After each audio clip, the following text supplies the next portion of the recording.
The MISC Starfarer Gemini is a variant of the MISC Starfarer, both of which are heavy refueling ships that are designed to fly to large ships in space and refuel them so they don't have to land at a station or city. Unfortunately, right now, that mechanic is not in the game, but you can still get your hands on the Gemini. The main difference between the Gemini and the Starfarer, besides some the Gemini has missiles and a slightly different weapons package and turret weapons package. But I think the biggest, most notable difference is that the quantum drive on the Gemini is about 3 times faster than on the normal Starfarer.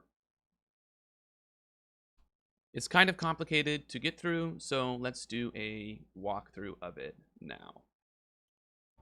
You enter the Gemini from the ramp at the back. It's a pretty fast ramp, and it's got these cool little handrails that also go down when you push this button. Yes. Oh my. Yes, sir. Thank you. It's lovely. This is a PHAT cargo hold, and I think it's like 260 some odd cargo units. So if you wanted to haul cargo in the Gemini, you could. Although it's more of a boat than a lot of the other ships, so probably not. You got a bunch of jump seats, and then this first room I'm going to show you is actually a bit of a dead end. I don't know exactly what this room is for, but it does have a docking collar that helps you go out to space. Maybe this will be the room that does the literal refueling, like a thing comes down into the docking collar or something. I don't know. These feel like you should be able to open them, or there should be a component behind them, but they're empty. I mean, it says step, but you can't go in, so who knows? We'll have to wait and find out. But we're going to go back into the hangar. This ship is a bit of a maze, so we're going to do the easy stuff first. The door is on the right side, and when you go up, you're going to take the right. We'll go there later. We're saving that. That's the best part. We're going to save it for last. But you go up, and then you can see you're on a catwalk around the entirety of the cargo area.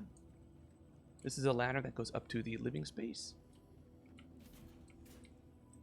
Through these doors, now we're on the opposite side of the cargo area, and we go straight back, and we go through this escape pod room into the bridge. The Gemini has one of the coolest bridges because it features an actual captain's seat. It's a little weird to me, though, that you have this like Star Trek level bridge, and you're on a utilitarian refueling ship. It seems like a little bit of a disconnect between the purpose and the aesthetics. But that's fine. It's cool, and we like cool things, so we'll get over it. These stations do have one panel that you can control each, but otherwise you're probably going to be front, left, like on any other freelancer. MISC. Well, yeah, the freelancers all basically have that same thing. Don't get too close to these. Your feet do weird things, and I don't recommend it. You don't want to accidentally clip out. So when we go back out, we're going to take a right this time. It seems like the ship is permanently damaged, by the way. I just pulled it out, so I don't know what this damage is about. So we go up the stairs, and you're like, whoa, there are 16 different ways that I can go. Well, just so you know, right is toward the back of the ship, and so this right hallway here is identical to this right hallway here. And if you go all the way down each of them, keep going, you get to a turret. These are the turrets on, this is the turret on the back of the ship that guards the fuel tanks. It's that turret, but on this side. And you can see that other hallway is identical. Now, kind of a fun feature here, you can go in these cool little access things, and they're very dramatic. You can't really interact that much with the ship's panels or anything, which is kind of a bummer, but I think it's just because it's an early version of the ship. This is the dead end. This is a connector room with a mysterious orb. Don't know what it's for. This is the same dead end from the other side. And then this, of course, is the hallway to the turret. Because of the asymmetry of the ship, like this hallway, this little bit here that juts in, that lets you see over there, the dead ends, and these double connectors. This connector first, but then also this one. It can feel like it's really easy to get lost in here. But just remember, if you're going this way, you're going way to the back where these turrets are, and you need to go in the opposite direction to get to the rest of the ship. So let's go toward the outside again. This takes us back down to the cargo area and the catwalk. This is the other turret room there. So now we're gonna go from here out this way. And you immediately get an elevator. The elevators also, there's one on the other side, and they both have ladders, which is excellent. This takes you up to the living area. So the living area has a top center turret, of course. The turrets are pretty good, by the way. All totaled, they do about 2k DPS. So they're nothing crazy. They're just enough to keep your fuel safe. Also, the ship comes equipped with 90k of shields, which is awesome. We have a kitchen area. There'll probably be a table and benches here, and there's a captain's room with a desk and a cute little bed. Love it. And look, there's a bathroom here, but it doesn't have a door. So it's incomplete, and obviously it looks like everything has taken a bunch of damage. But it has not yet. This ladder goes all the way down. You can go down here, and then it goes down again to the cargo hold. The catwalk above the cargo hold. And this is the crew quarters. And the bathrooms.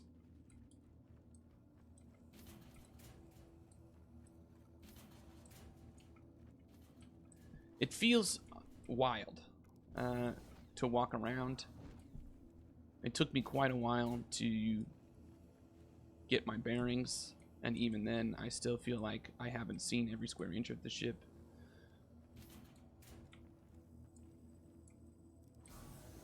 So here's the other elevator up. Just to show you. Here's a release panel. You can't use anything.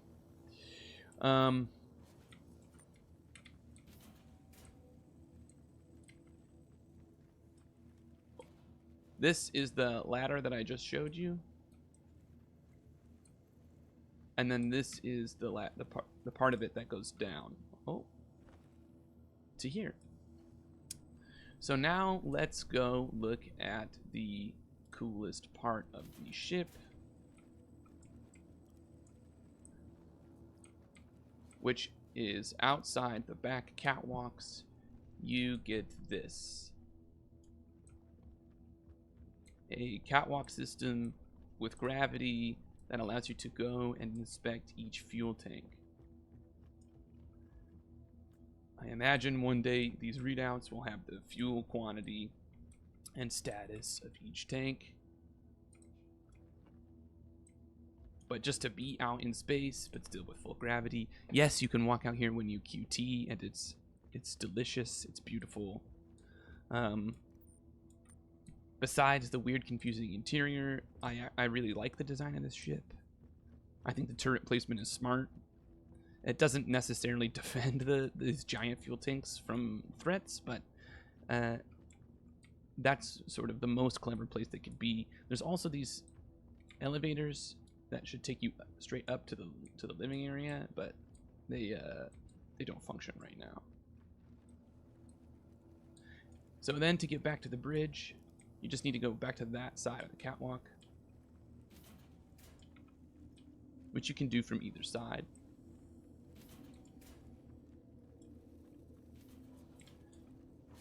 Luckily, the interaction between getting in the front door, going up the stairs on that side, and then getting to here, the bridge, is very simple.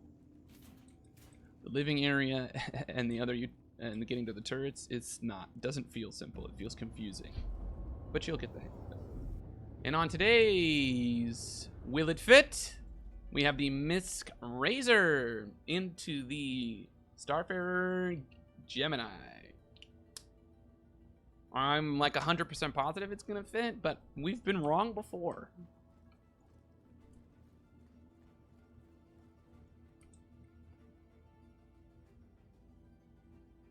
Bro, you're driving like a grandma.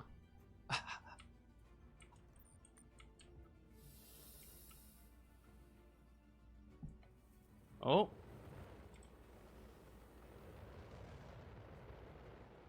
Oh, you're like a little gnat.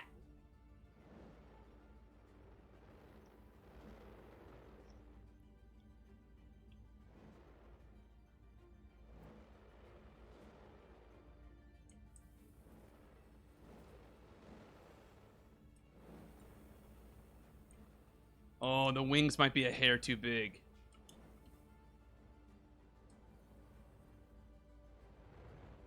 Oh, wait. Keep going. Keep, like, turn to the left.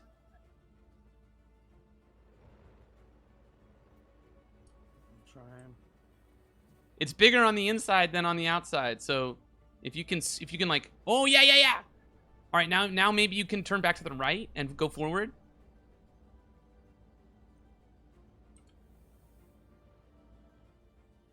Just jiggle it. Jiggle the whole thing. Alternatively, I could just break this wing off.